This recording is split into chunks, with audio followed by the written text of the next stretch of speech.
This will be a real quick one. This is going to be a very kind of short review of Matrix Resurrections, The Matrix 4.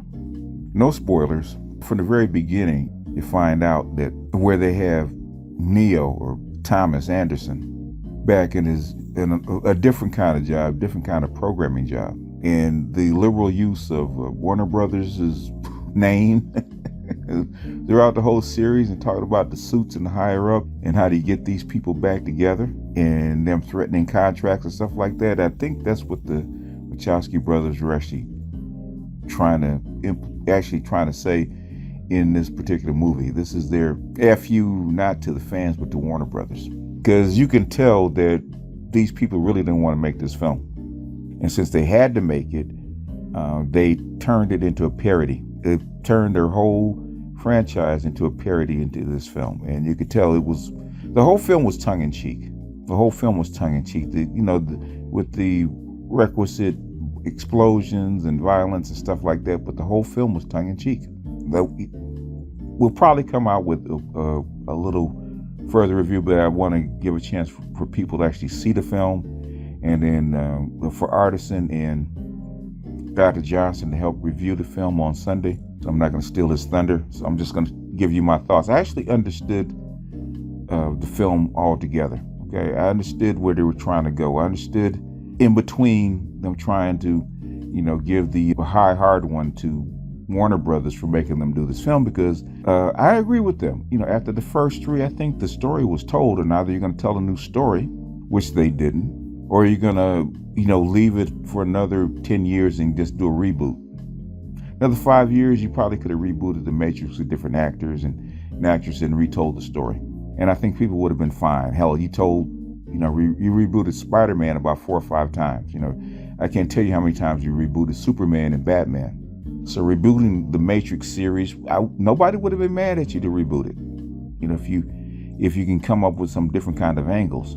But since they wanted to make some money, Time Warner, HBO, and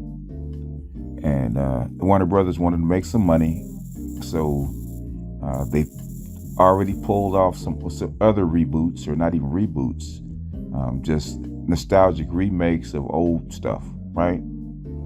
Everything that went on in the 90s, you can see them coming back with live action movies or something similar. So a new generation of people that really weren't into the Matrix that much, or into the 90s stuff that much, you're bringing it back to give them another look and make some money. So I think the Matrix is going to make money just by its name alone. I think that's what Warner Brothers is depending on, what HBO needs, because HBO probably needs a shot in the arm, because you got to keep fresh stuff coming through HBO and HBO Max to keep people subscribing to it, since the old cable models probably did. And streaming service need to keep fresh stuff up, at least once a month to draw new people in.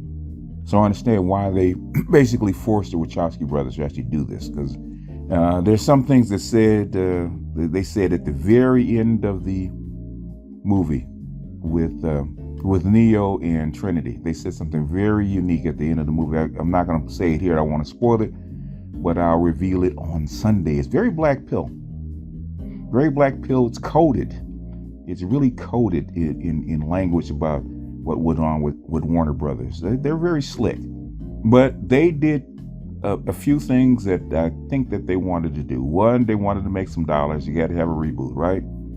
And you're gonna have to have enough special effects and entertainment to actually make a go of it. The second thing is that they really wanted to do is answer lingering questions about what happened to the Matrix and what happened to this world after the death of Trinity and Neo. In other words, this is 60 years in the future. They've rebooted the whole Matrix. There's been some kind of, I'm not gonna say, I'm not gonna give away too much, but they did reboot the Matrix, since I've already said it. There's stuff that's been going on in the Matrix, in the human world. There's been stuff that's going on that's unique. There's a lot of different changes between humans and machines that's going on. And they even kind of gave you a hint about why these two characters, Neo and Trinity, are showing back up. But the only question is that why certain entities interfered with this, because there's a reason that these two people or these two entities are still around 60 years later. And they did answer that. And they did answer why Neo came back. They did answer that.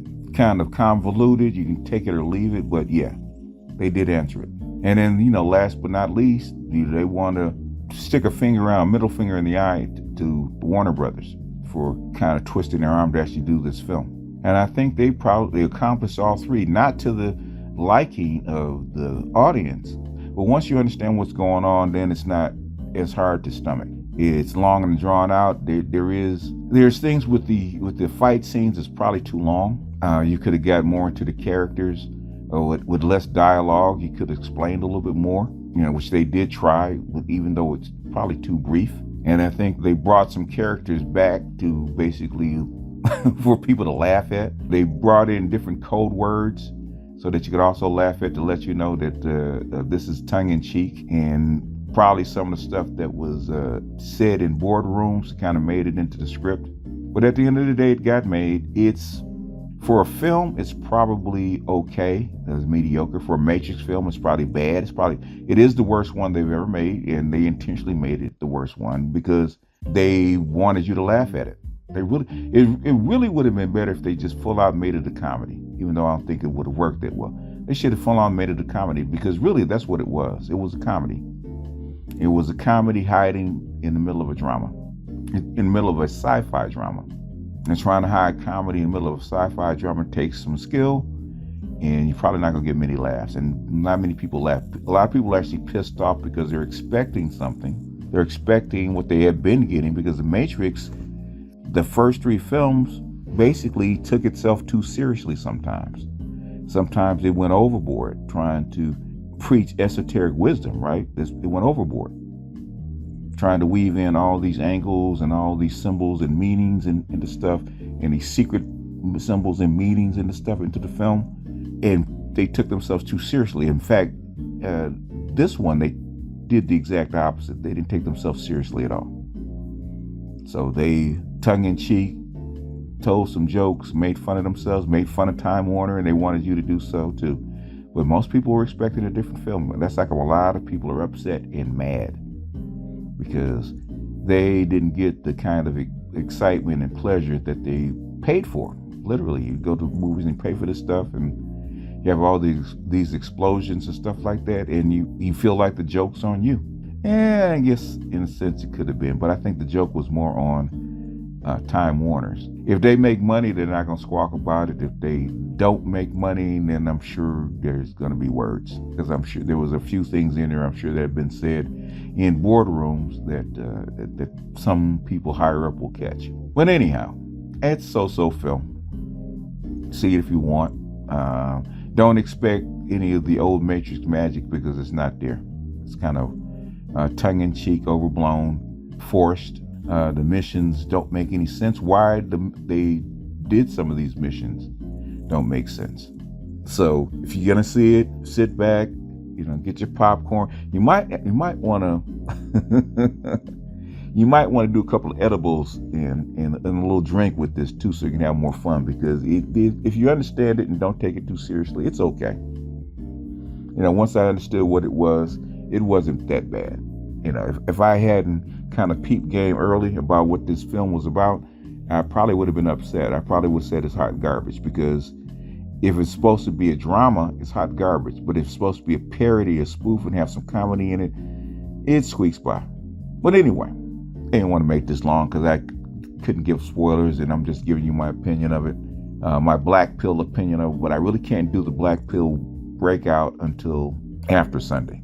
And I probably would have to break apart the film in certain sections to give a black pill perspective, because there was a lot of black pill stuff in there in this particular movie, just not explained.